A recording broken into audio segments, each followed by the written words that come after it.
10টা বাজে, খাওয়ার সময় হয়ে গেছে, যার আমি বেশি অ্যাড্রেস করছি না।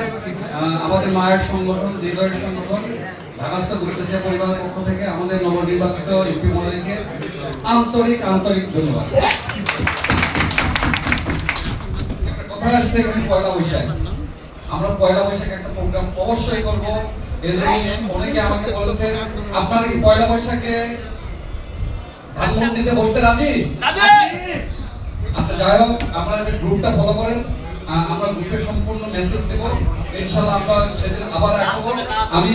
আমি আমার সংগঠন নিয়ে সবাইকে আবারও অন্তরস্থল থেকে ধন্যবাদ জানিয়ে আর একটা কথা যেটা বলবো, আগামী ঈদ পুনর্মিলনী অনুষ্ঠান আমাদের হবে, ঈদের তৃতীয় দিন মহিলা কলেজ গুরুত্বচিয়া।